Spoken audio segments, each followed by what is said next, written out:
The All Progressive Congress, APC, the People's Democratic Party, PDP, and the Labour Party are still fighting over the $460,000 forfeiture allegation in the United States of America against the APC presidential candidate Bola Ahmed Tinubu.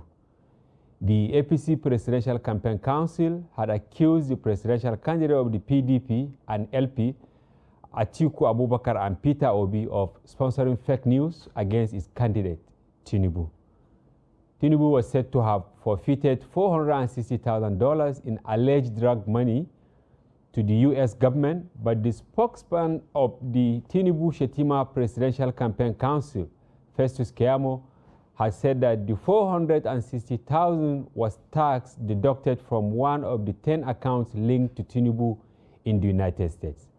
Speaking more on the matter, the Director of Media and Publicity of the APC Presidential Campaign Council, Bayo Onanuga, accused Atiku and Obi of forging the letterhead of the Independent National Electoral Commission, INEC, and the signature of its National Commissioner and Chairman, Information and Voter Education Committee, Festus Okoye, to spread fake news against Tinubu.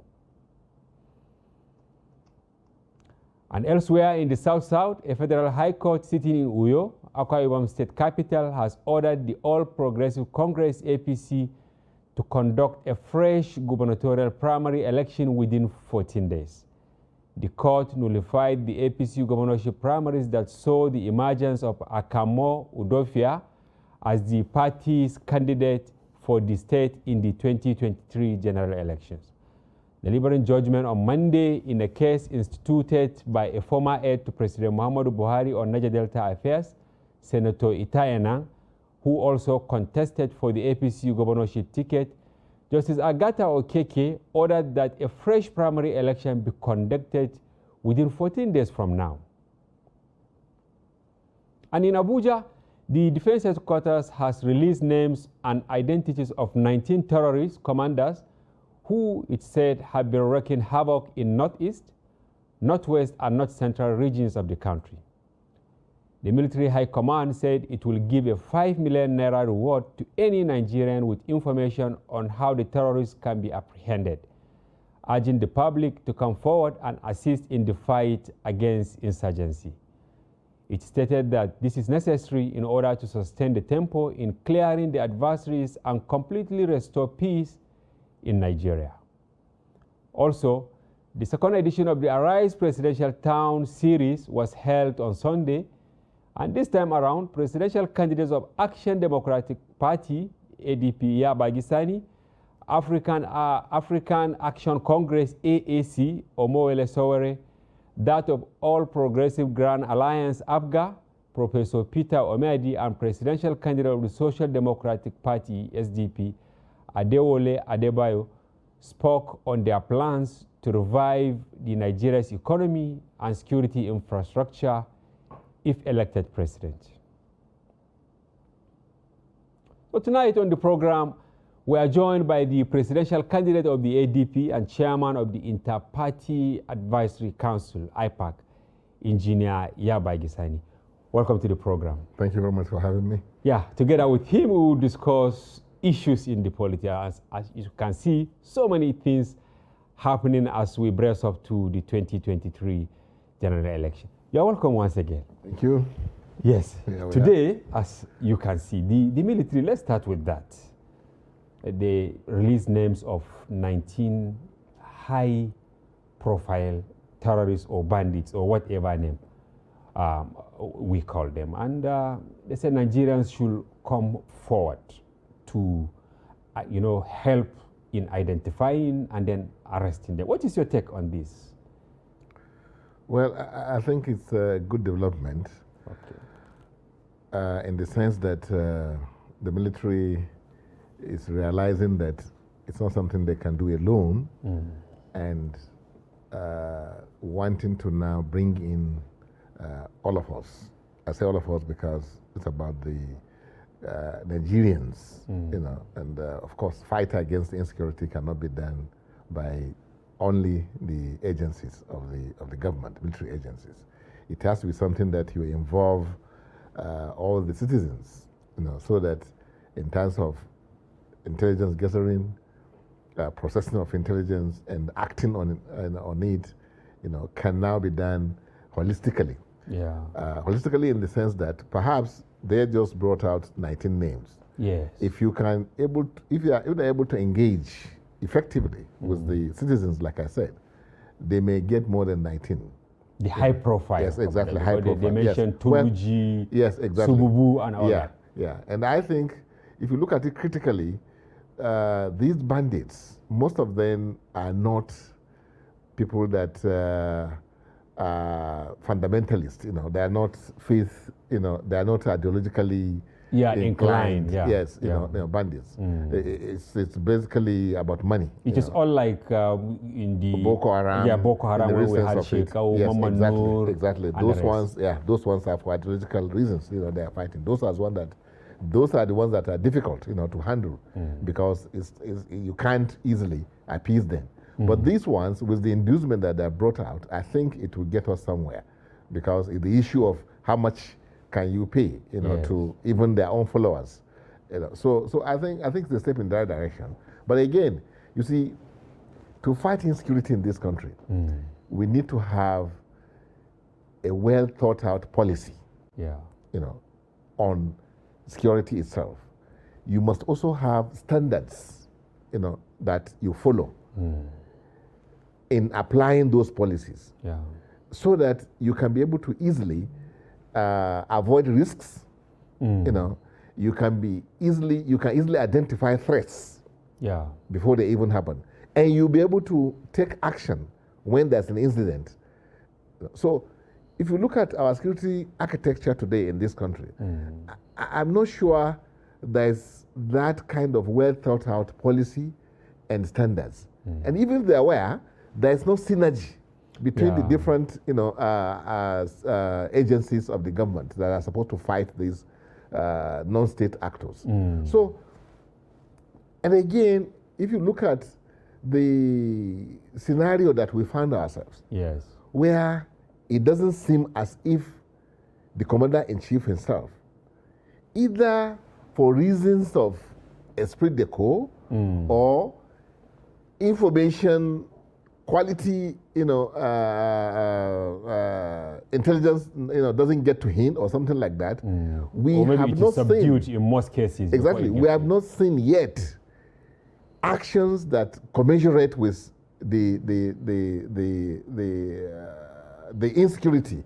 I'm talking about the devastation. Yes, you spoke on this during the debate yesterday, which we will get to. But today we've started getting feelers that how secure will people be if they divulge some of this information? Because honestly, between Niger, Zamfara, Katsina, up to Kebbi, and then when you come back to Kaduna here, locals are fully aware of where these bands, because they mingle around them, they go to markets, and they give confidence. You need to build confidence in the locals. That's why I said you have to be able to do it holistically. Holistically will mean not all. That's why I say you have to have a policy and a well thought out policy that people can believe in, and people believing it will mean that witnesses or informants will be adequately protected.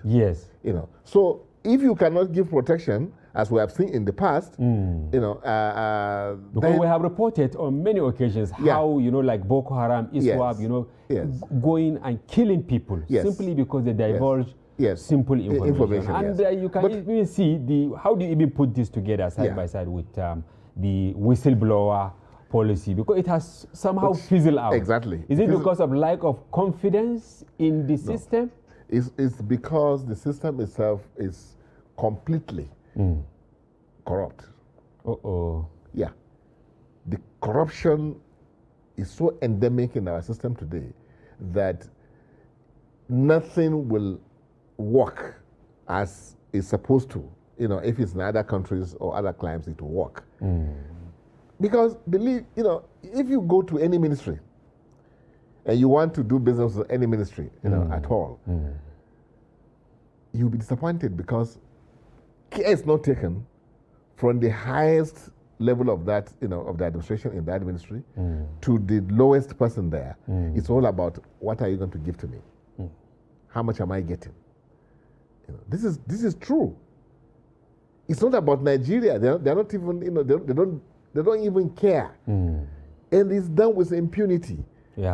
And to the extent that even the security outfits are supposed to fight insecurity for you, if they are employing today and you want somebody to be employed, you have to go and pay. Oh God. Yeah, we did a story. Honestly, we were exactly. shocked at the weekend. We did a story in one of our titles that now there is even a portal where you can go and apply to police the number of vehicles you want, the personnel you want, so that they can come and guide you to go, and do maybe political gathering or whatever. Yeah. Like a private security outfit. I don't know. Yeah, well, that's one. I'm talking about people that you are recruiting, into this, armed forces. The armed forces, the police, like you said, and even the paramilitary. Unless either you know somebody, or worst part of it is that they will give you a price that you have to pay. So tell me to get even employed. So tell me when this. And when you get enlisted, whatever you do, certain people must pay. Exactly. So if you have to pay for this job and you expect this person to now be not be corrupt, corruption is what brought me in. So I don't know anything, other than to see how I can recoup my money and then pay whoever. Maybe if you have to borrow the money from somebody to be able to pay and get the job. So it's as bad as that. So what do you think the Chief of Defense Staff should do beyond declaring the bounty? What do you think he should do in order to actually resolve this problem once and for all? Well, I believe that they need to really act. They need to take the battle, to these people. Saying that people should get information on this people is okay. But the military must demonstrate that they are really ready to fight these people, go to where they are hideouts, attack them. We have cases of these bandits writing letters to villagers that we are coming, pay so much. If you don't pay, we'll come and attack you, and then nothing happens. And you have to pay to even harvest your crops. To even harvest your crops. We even have a case, like of a banditry, Binto Band, being given a chieftaincy title in this country.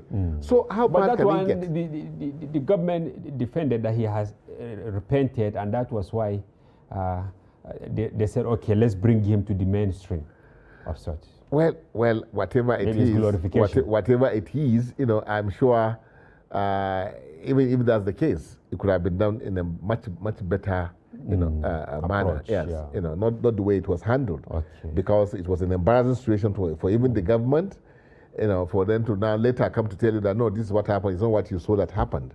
So the point I'm trying to make is that the agencies of the government, like you mentioned, the Chief of Defense Staff, I think time has come for them to really demonstrate by taking the battle to the doorstep of these people, to fight them, go to their hideouts. Because how many people are we even talking about? These bandits. The rack tax. Yes. Yeah. So yes, the asymmetric ways of doing it is okay, but you need to also take action against these people. It doesn't stop at just negotiation or understanding. Some kind of persuasion. It's okay if you can engage in that, like we are trying to do now. Get people to give you information on the movement of people, involve the traditional rulers and other opinion leaders in society, so that they can also. That's why I say it's about all of us, and they really. The fight against insecurity should be something that all citizens, are involved.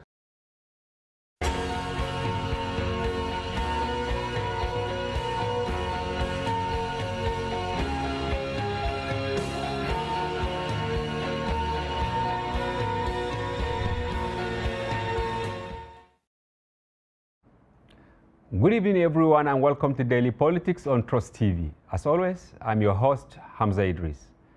Quite an interesting week it has been so far. For instance, today, Wednesday, There was a rowdy session in the Senate over moves by the central bank governor to redesign higher denominations of the naira. And on Tuesday, President Muhammadu Buhari, all the 22 governors of the ruling APC, ranking members and their supporters kicked off the presidential campaign of their presidential candidate, Bola Ahmed Tinubu in Jos, Plateau State. Tinubu, in his speech, said Nigeria will not collapse under his watch. But the opposition PDP said his sleep on God bless PDP was prophetic and that they would dislodge the ruling party next year. And elsewhere in Lagos State, the presidential candidate of the PDP, Atiku Abubakar, addressed the Lagos Business School Alumni Association, where he responded to questions regarding reviving the nation's economy, stabilizing the naira, addressing the rising foreign and local debt profile, among other issues. Finally, a new non-partisan political pressure group, the Compatriots, has been formed ahead of the 2023 general election. The group, according to its chairman and former governor of Akwa Ibom State, Obong Victor Atta, was put together to champion national unity and good governance. Atta, during the unveiling of the group in Abuja, said Dr. Hakim Baba Ahmed is the deputy chairman, while Prince Tom Isegohi is the chief operating officer. He said the group was born out of the desire to work with relevant socio-political groups and stakeholders to reinvent Nigeria by promoting national cohesion, good governance, peace, and prosperity. On Daily Politics tonight, we'll be speaking with the deputy chairman of the group, Dr. Hakim, who will tell us more about how they came about the group, its members, and about their vision and objectives. Welcome to the program, Doctor. Thank you very much, Hamza. Thank you for inviting me. Yes, groups and many groups. But before we go there, maybe I will ask for your take on the rowdy session at the Senate today over, the plan by the central bank to redesign the naira. What is actually your take as a person? I think it reflects the current state of governance in the country. Clearly, this ought to have been a routine process. If the CBN had the powers to reprint, redesign currencies every 5-6 years, they should have done so a long time ago. Okay, not now. This governor has been in power not in 8 years, not in Buhari 7 years. Let me remind you, he was appointed by Jonathan. He's been in power for 10 years. This same governor. The last time they redesigned the naira was almost 16 years ago. 16? Yes. And I think according to the CBN Act, it should be between 5 and 8. Yes, that is the provision. Now, you didn't do that 5 years after that. You didn't do that even within 10 years. So it's natural for Nigerians to ask why. Unfortunately, I think two things have been missing. One is the internal consultations within government. The CBN may have the power to just simply seek approval of the president, and the president has the power to say go ahead. Yeah. And then they don't need to consult anybody. But that's the law. The procedure, the best procedure would be to consult everybody who has some say. Okay, not just because he has the powers to do it, to just go ahead without consultation to determine maybe the timing is good or not. For instance, since they gave their reasons, security is a major issue here. The fact that they want to improve the banking sector and bring in more money into from the market or in people's homes into the banking sector. And perhaps reduce speculation. Those are key monetary and fiscal issues that are there. It's a lot more than the CBN involved. Now, so whether they have legal rights to be consulted or not, and including the National Assembly. There are a few other things, for instance, that are very sensitive to this. the Ajami thing factor in that. Yes, Now, some people say ordinarily- it is actually time to remove it, Yes. and it was actually. This is where consultations are important. For Yeah. instance, all it needed right from the beginning would have been for someone from CBN to say, listen, we are not removing the Ajami writing. In which case they have to. And nobody has said anything to that effect Well, up I till now. think I had somewhere they said no, we are not removing it. Okay, but they removed, when they did the centenary, redesigning Yeah, of the yeah. Naira and all that, people say it was targeted to. Because of some of these suspicions, and the National Assembly, somebody at some level, somebody ought to have taken the Senate, for instance, into confidence, or some of these sensitive issues. Yeah. You know the Ajami thing has become a major issue, Yeah. and it was only waiting for a trigger to. I also saw a post somewhere saying that all the Nigerian languages should be put there, or the Ajami should be removed, so that nobody will be there. There is on I think on 50 Naira notes, or 5 Naira. They're on one or two of the lower denominations. Yes. There are 3 languages there: Yeah. Hausa, Yoruba, and Igbo. Mm. And people are saying, well, why only these 2? Why not the 200 and Yes, why something? not? No, why only these languages? They are not the only Nigerians. So it's the point is, what happened at the National Assembly today is not entirely surprising.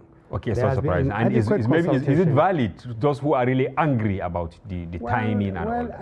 I think we are in those seasons now where everything will become politicized. Everything.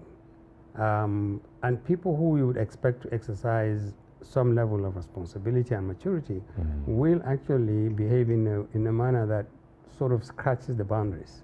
So they will keep doing so many arguments on so many issues as we move on towards the 20. Yes, and 23. this is one of the reasons why I'm sure you are dying to ask us. why. Yes, I will. But before then, yes, in So- Jos, Tinubu said that Nigeria will not collapse under his watch. Should we give it to him? You know, I don't know if you watched the program, the Arewa Joint Committee. We spent 2 days. Yes. When I say we, 6 groups in the north got together. Yeah, including And Matan invited- Arewa, Jamia Yes, Matan Jamia Arewa. Matan Arewa, ACF, Yeah. Sir Ahmadu Bello Foundation, APA, Arewa Research and Development Project, ARDP. 6 groups got together and invited the presidential candidates. 6 accepted to come. 5 turned up. Yeah. And over a period of 2 days, on a Saturday and Monday, the first day we had three candidates, Yes. 2 candidates, and the next day we had 3 candidates. And we asked them questions. And I was one of the people on the panel that asked the question. And the question I asked Tinubu Yes. was, if you win, you would be an APC administration over another APC administration, which hasn't done very well in Nigeria. You told him, you asked him this. Of course. That was the whole point of the forum. We wanted to put the presidential candidates in a situation where we ask them honest and difficult questions. So Questions that that ordinary Nigerians, if they have the opportunity, will ask them. Yes. Okay. And there they are. They answered the question not to us, but to all Nigerians. And we know, coming from the north, that this question is central to us. We have suffered a lot under President Buhari. And we elected our votes on 95% of northern votes in 2015, maybe a little less in 2019. Went to President Buhari. We have paid a huge price for security, our economy, our young people. Virtually the north has been run, we are on our knees. So it was Sadly. natural to ask President, So what was his response? Well, he said, first he said he's been asked to, he's being pitched against his principal. This is an effort, this is an attempt to pitch him against his president. But in any case, he said it's a matter of style. Okay. That's Buhari, I'm Tinubu. He will do it in his own way, and I'll do it in my way. But the question was more important than the answer. The question really was, please explain to the North and Nigerians what you would do that is different from what President Buhari has done. Because it was not a rousy No. Yes. We had a calm, a controlled, and very responsible discussion. I asked him a question. What would you do different? What would you say to people who think your party hasn't done well, the president hasn't done well, and you're asking us to give APC another 4 or 8 years. Yes. What would you say to them? What would you do different? And he said, well, I will do different things because I'm Tinubu. And and in truth, this is quite likely the largest liability of the APC. Not so much the legacy problems thing that they have. Yeah, the legacy issue. They will be carrying a huge cross on their shoulders. They have to explain to Nigerians how another 8 years under APC is likely to improve, not necessarily make things worse. So you think his statement in Jos was significant when he said Nigeria will not collapse? Because many say it was... Well, it's a gamble. I mean, I think they are gambling. They don't want to go too far. They don't want to move too far away from President Buhari's legacy and records. Okay. At the same time, they don't want to hug him too closely. They don't want to throw him off the bus of sorts? Yeah, under the bus. I'm second guessing why, but it's a strategy I think which they're being very careful in designing. He's the chairman of the campaign committee. He's the president of the Federal Republic of Nigeria. Perhaps some people feel in the party that he's still a potent force. And so be very careful. Don't move too far away from him. There may be another tendency within the party that is saying, but also don't move too close to his record. Yeah. Because you could get your fingers burnt. Do you still believe that Buhari's 12 million votes, they are still intact? Maybe they want to now cash on associating with him to get them. I don't know, to be honest. What I do know is that the North that elected President Buhari in 2015 and 2019 is radically different from the North that will go to the vote to vote in 2023. Radically. I was actively involved in the 2015 elections, and I knew how the North, in particular, was almost entirely Buhari territory. 2019, a little bit less so. 2023, it's a different scenario. It's a different scenario. It's a different North. It's a different voting population. I know how much effort we put in convincing Northerners just to go and register. And I'm telling you, it was a big, big effort. Okay, to convince people. Yes, this time last year. So many people will not be convinced. The southern part of the country was almost overtaking the North. Okay, maybe finally on this, the PDP, they took advantage of a slip by the APC presidential candidate. He wanted to say APC, God bless APC, so PAPC or something like that. Is it normal? Because this is not the first time the candidate Tinubu is actually missing the road. Let's just say that politicians will now take every little morsel and turn it into a meal. Yeah. Again, I will take you back to Kaduna. Yes. I asked Vice President Atiku, why should the North trust you? Okay. There was a question everyone received in advance. You shared all the questions. We shared all the questions to all the 6 candidates. What else, you gave them the answers, or you allow them to now? Well, they chose how meditate to answer over themselves. But what we do know is that they spent a lot of time in planning their responses because they were difficult questions to ask. When you ask a politician aspiring to be a president, why should the North trust you? In full view of cameras and live coverage, it's the kind of question a good politician would welcome, because you give him an opportunity to say why he's good, why he's better than the others, and why the North should trust him. And he said because I'm better than the others. I know Nigeria better than anybody else. I built bridges. I've done more than the others. Maybe I married from the southeast. Yeah, from the southwest. That is what he meant by the bridges. But then he also said, and I'm from the North, and I don't want the average Northerner to vote for a Yoruba president. He said this? Yeah. But his handlers... he says, I don't want... the average Northerner does not need a Yoruba candidate or an Igbo candidate. Now that was interpreted as, come and see the builder, the unifier. He has dismantled the bridge. Yes, it's now article. So the reason why I'm bringing you this little anecdote is because we live in that season where everybody is looking for something that represents a slip. And so when Tinubu wants to say APC and he says a PDP, but it's big news. Yeah. You could say silly season, but I wish they would concentrate on more serious things.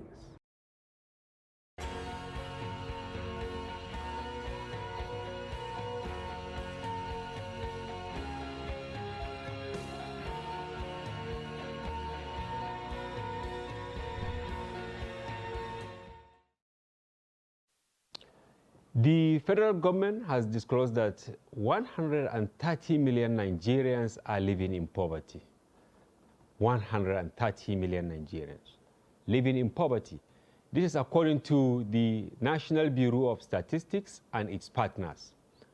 The figure was arrived at after a research using multidimensional poverty index, MPI, with 5 components of health, living standard, education, security, and unemployment as key parameters. The report was presented at an event in Abuja. The World Bank had earlier revealed that 90 million Nigerians were living in abject poverty. However, with the current instability of the naira, high rate of insecurity, severe floods, and the continuous upward trend in inflationary pressures, it has become imperative to revisit the World Bank figures. United Nations resident and humanitarian coordinator in Nigeria, Mathias Shimale, reveals the results of the survey carried out. According to this year's MPI, 63% of people, 133 million Nigerians, are multidimensionally poor, i.e. being deprived in more than one dimension of the 4 measured. Multidimensional poverty is higher in rural areas, where 72% of people are poor compared to urban areas, where it's 42%. Yes, I'm sure that isn't really a good news for all of us in Nigeria. But maybe our next tidbit will give you an inkling as to why many Nigerians are poor. And this is at the Presidential Villa in Abuja, where the chairman of Economic and Financial Crimes Commission, EFCC, Abdul Rashid Bawa, says more governors are now being closely monitored over suspected plans to launder money following announcement by the Central Bank of Nigeria on its plans to design higher denominations of the naira.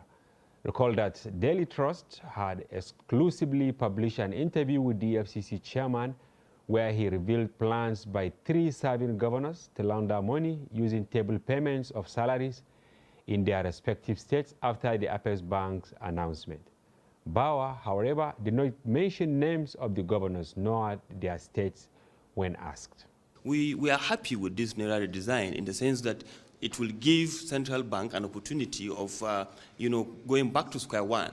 By the time they collect all these monies back to their system, then they are going to control the monies that they are going to release to the system. And then, of course, once the monies are back within the financial institution, it will help to further boost, economic activities in the sense that there will be more money for people to borrow. You understand? And then we, on our own part, will have the avenue of monitoring what are we doing with all these huge resources that are out there before that are now within the financial, institution. But from what we are seeing these days, the dollar is up at 90 and then it is down 690. What happened? Is it that we have all of a sudden within 10 days carried out some, certain, miraculous economic activities to warrant, the crashing of the USD, and then we just realize that it's just about speculation. Majority of these, transactions on USDs that is happening, on the streets and among individuals are not for any economic reality. They are just using it as a means to store value. Yes, the EFCC chairman there for you, saying more governors. When we interviewed him a few days ago, he said 3. Now, more governors. I'm sure many Nigerians will believe that so many things are not really going well. Well, now to politics, the Inspector General of Police, Usman Baba, met with leaders of all 18 political parties participating in the 2023 general elections. The meeting, which held at the force headquarters here in Abuja, was convened to sensitize politicians on the need to avoid electoral violence before, during, and after the general elections. The last form of political violence relates to the conduct of some state governors who manifest traits of political intolerance, which often inflame political tension. In this regard, we have been receiving reports of some state governors who encourage political talks and subnational security outfits under their control to disrupt seamless and statutorily guaranteed campaign activities of parties or candidates with whom they hold opposition political views. In so doing, they deploy their powers and influences to either prevent the mounting of campaign bills and votes or pull them down after they have been mounted, while also denying political opponents of spaces to undertake their campaigns or peaceful political congregations in contravention of the provisions of the Electoral Act 2022 as amended. Most of the recorded violent incidents or threats often result from political extremism, misinformation, intolerance, wrong political orientation, hate speeches, incitement, and most importantly, the desperation of strategic actors within the political field who often place their parochial political ambitions over and above national security interests and our nation's stable democratic order. We want to commend the Inspector General of Police for bringing all the political leaders and political parties together for this roundtable with the service chiefs and other heads of security agencies. It's a welcome development. It shows that the police is ready to police with engagement with the people. And like what was said here, everything that was said here are the problems that we're going to face in 2023. We raised the issue of clamp down on opposition in some states, the activities of some governors that are overbearing. We raised the activities of also some of the commissioners of police who seems to be siding at the side of the ruling government in different states. We raised the issue of arrest of political opponents in night to election. We raised the issue of use of trump-up charges against political opponents. We raised especially the issue of Boni, where you have opponents of the incumbent being arrested and charged to magistrate. The police should not be involved in those kind of things. Yes, at the INEC event, chairman of the PDP, Senator Yochi Ayu, represented his party, while the national organizing secretary of the APC, Suleiman Argungu, represented the ruling party. Also, presidential candidate of African Action Congress, Omoyele Sore, officials of the Labour Party, among others, attended the event, which we hope will actually change their mindset. The meeting is coming after several calls by civil society and other stakeholders on politicians to abide by the peace pact they had signed in September.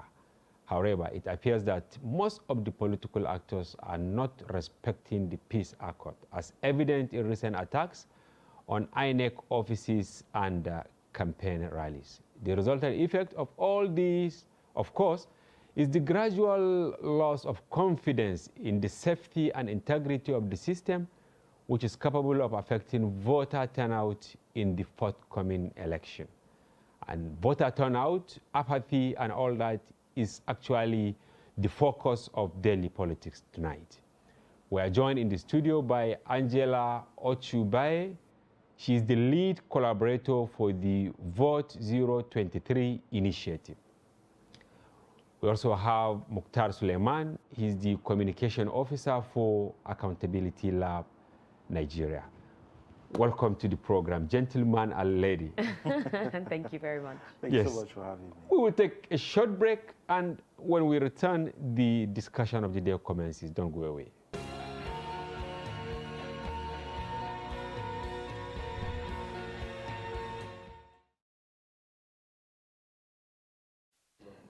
Welcome back, viewers. This is Daily Politics on Trust TV, and as usual, I'm your host, Hamza Idris. Yes. Angela, maybe I should start with you. Oh, my goodness. Okay. Yes, because your group, 023, is meant to address issue of voter apathy. Now, but if you look at our tidbits, the first one by NBS is talking about poverty. People will only have interest to vote when they have eaten, you know, when they live in atmosphere of peace and security. The second tidbit, you know, about governors now looting the money. And the third one, you know, as we just saw it, INEC chairman also talking to political parties. Maybe I should ask you, what is your take on the poverty index? You know, NBS said more than 63% of Nigerians are poor. What does this mean? I mean, this is really sad.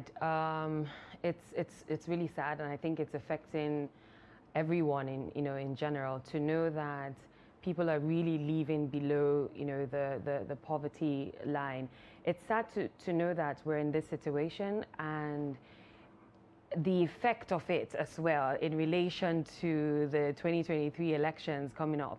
Yeah. It's very clear that more messages or more conversations would need to put that in the front burner regarding how people can, should I say, not like we're saying that we shouldn't be considerate as to the poverty line, but more like, okay, we know that we're in this situation right now, but what can we actually do about it, knowing fully well that it's just going to take one day when we have that election, just one day, right?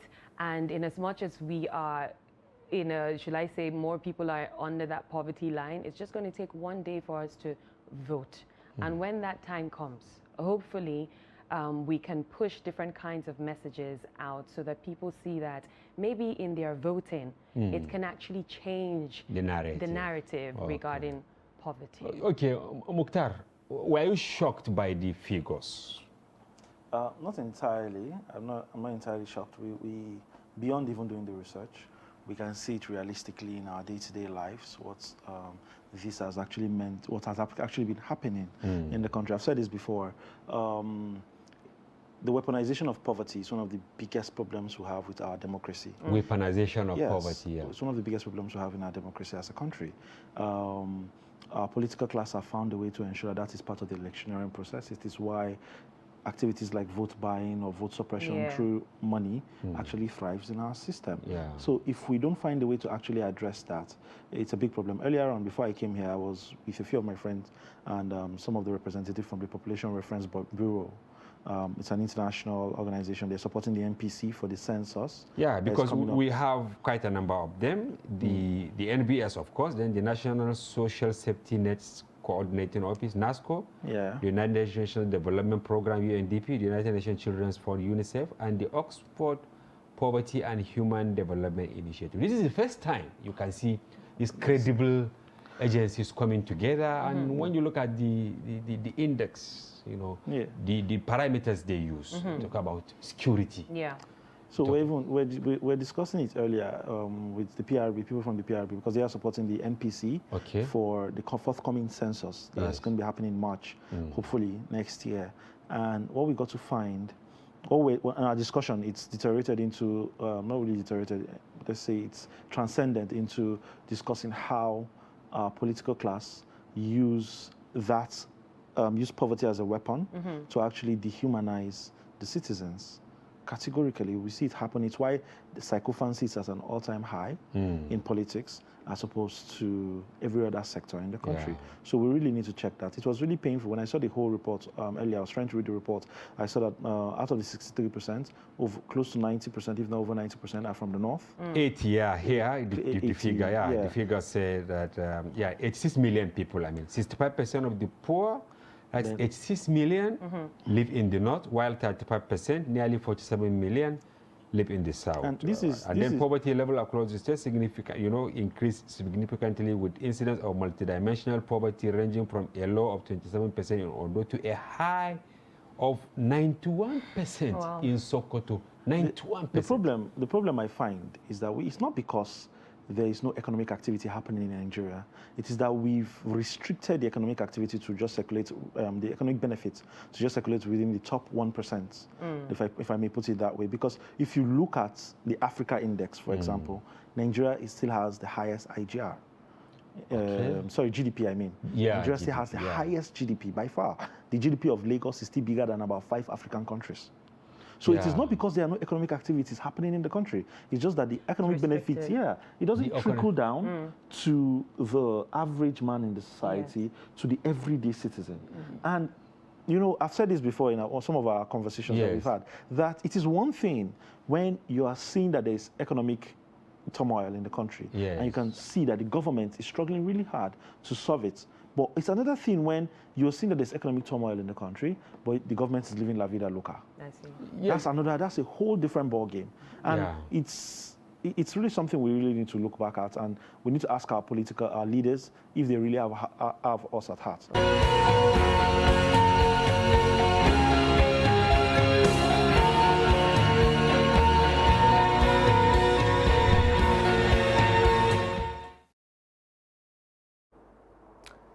Although 18 political parties will be slugging it out in the presidential election in 2023, only a handful of them seem to be up and about in terms of campaigns for support from Nigerians across the country. Of course, the ruling party, APC, and the main opposition, PDP, have already held campaign rallies in several states. However, not much is being heard from up-and-coming parties after conclusion of their primary elections and submissions of names and candidates and running mates to the Independent National Electoral Commission.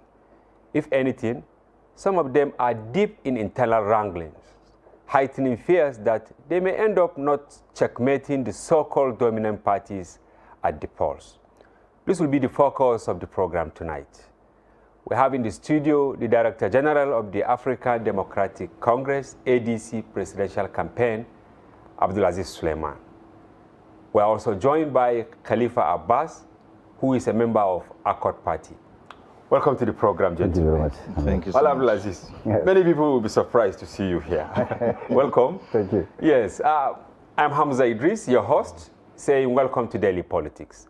We will take a short break, and when we return, the program commences. Don't go away.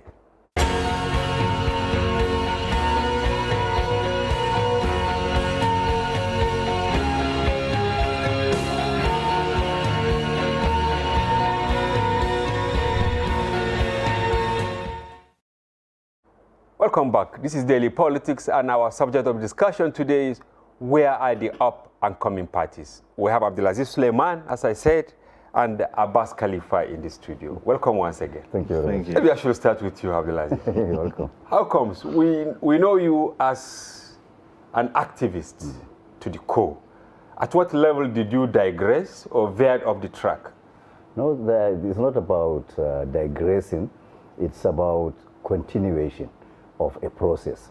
You see, it's here that we have activists operating separate from politics or from government. You can't just keep on shouting, opposing and criticizing while you are not really in the field to participate. So that's initially our brand of activism is geared towards taking over power from a bankrupt elite. Bankrupt elite, yeah. Okay. We have certified the current elite as bankrupt, especially in terms of financial wherewithal. No. Morals and even ideas. The capacity and ideas, capacity to rule. They lack all this. Of course, they lack the courage. So they are intellectually bankrupt. Yeah. Okay. So our brand of activism is geared towards taking over power from that elite. So you can see that is the reason why you can find me now in ADC. It's primarily a southern party, southern based. But some people will think I'm fighting the southerners. Yes, and I will come to that question, you see, because you are the spokesperson of the coalition of northern groups. Yeah. And you've been vocal about North. Suddenly, we now found you in ADC, right? Yeah, what we were talking about was North in the context of a Nigerian nation. Okay. How to place the North in the context of a Nigerian nation, not the North in isolation. So it's a proper thing we have made we have made a mark in northern Nigeria, and we reach out. Yeah. Because what we want is a united Nigeria. We've been calling for a Nigeria where we would have someone to call a Nigerian president. Yeah, someone to call a Nigerian president. I would like to hear from Abbas before you build on that. You also moved to Accord Party, a political party seen as a southern party, and you are from the north. Why? I am from Nigeria. In Nigeria, northern Nigeria is inside Nigeria. So I can decide to be in any party that will participate in an election of Nigeria. So I think I have never seen or view the idea of I have to be in the northern party, because a president of Nigeria is going to be a president of Nigeria, not a president of the north. So and presently now we're having a president from the north. So then I get to understand it's not about a president that comes from the north. It's about a president that understands that he's a president for all. Okay, we have 18 political parties, as we say in the introductory part of this conversation, but we are only hearing of PDP, APC, right? Maybe NNPP to some extent, and then Labour Party. What is happening to maybe, let me say, your party, Accord Party? Why are you somehow quiet, laid back? We are not quiet. We have been working underground, working to build confidence within our people, within the people that are going to vote for the party. And I think the media is part of the problem that we are facing now. How? Yes, because I'm happy about this conversation that you brought. The media always talked about these parties you just mentioned. You said there is 18 political parties that are going to participate. In fact, those going for the presidential election. Yes, but you mentioned just 4 now. So this is part of the problem. Because you have to mention, you're supposed to mention 18, then I mentioned 4 afterwards. And that is why we brought you here. Yes. Because we feel that here in Daily Trust, we are for all. And we've been projecting you people. We've been calling almost all the political parties, SDP, AA, and what have you. But whoever we brought here, we ask, why are you? Because you have to talk before we report. Yeah. We are just like caught, let me put it mildly, not Father Christmas. You have to ask. You have to act. Yeah. But we are going extra miles to actually reach out to you so that you can voice out. Yeah, which is, I'm thankful for the opportunity. Yeah. And going for that, we launched our national headquarters yesterday here in Abuja. Just yesterday? Just yesterday. So you can see part of the problems in some of your political parties. Why yesterday? What was the problem? In every party that you see participating in an election, they have a plan. And when you talk about APC and PDP, there are people that have been in power, that are in power already. Some of our party members are in power now, but you can't compare them to APC. You can't compare them to PDP. So we have to understand that we understand the structure that is happening, and we have to build based on our own capacity. So what APC is doing, whether APC has started campaign or not, you already know APC, they're in power, the president is APC. Okay, yeah. So our own is not there, so that's why our own work, we have to do double for you to understand that we're here. Yeah, okay, Abdulaziz. Yeah. ADC.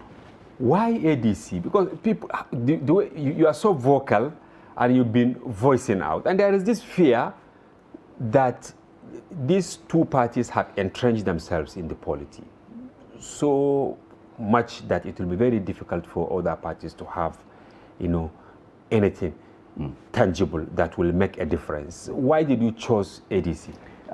It's to do more with principle. You see, our party, as I have come to realize, is not one that believes in power as an end in itself. It's a movement. Okay. It's a movement that will come to fruition perhaps in the future.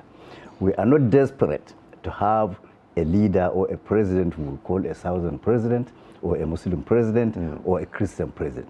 We are working towards a Nigeria that will have a Nigerian president. Nigerian president. Yeah.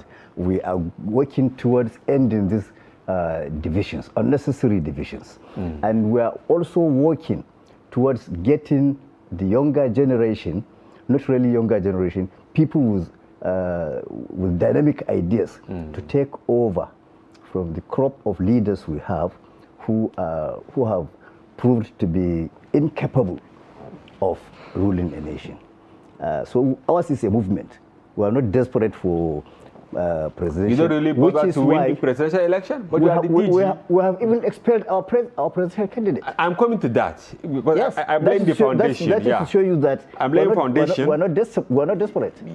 Yeah. Now, you said you chose ADC, which is actually a party embroiled in series of crises. Is that synonymous with your kind of person? You always caught controversy. Not really. You see, ADC is not embroiled in crisis.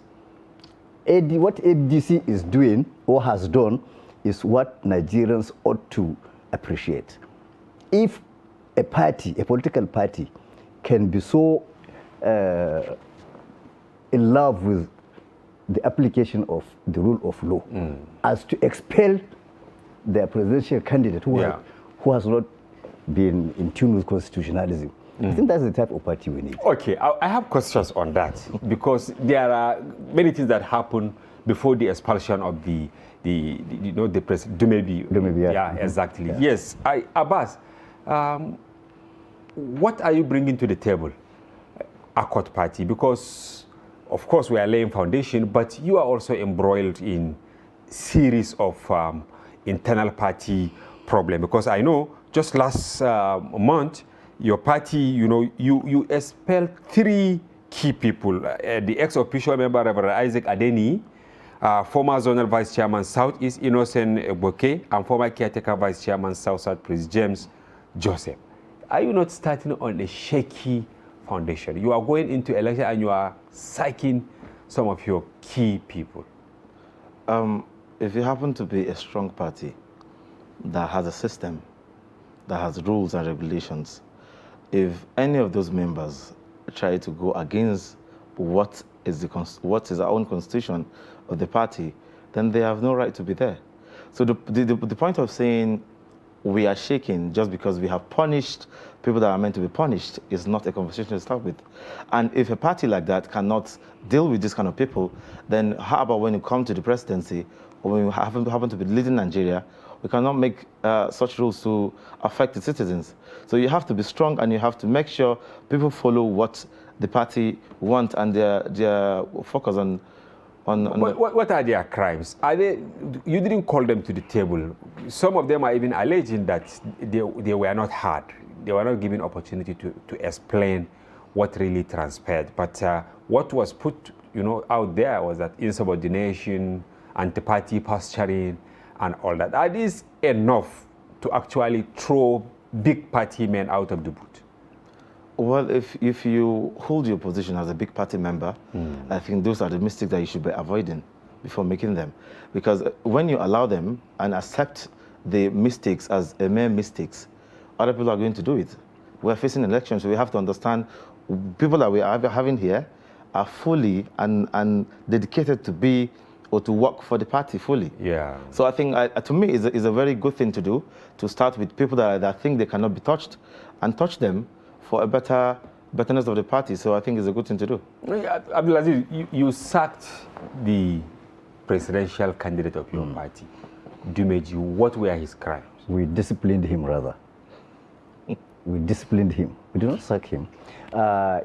What's the difference between sacking him and discipline? Because he offended the laws of the party, offended the constitution, so we disciplined. In what way? In the way we disciplined him? No. What way he actually offended the party? Yeah, because you see, he unilaterally masterminded a rebellion against the National Working Committee.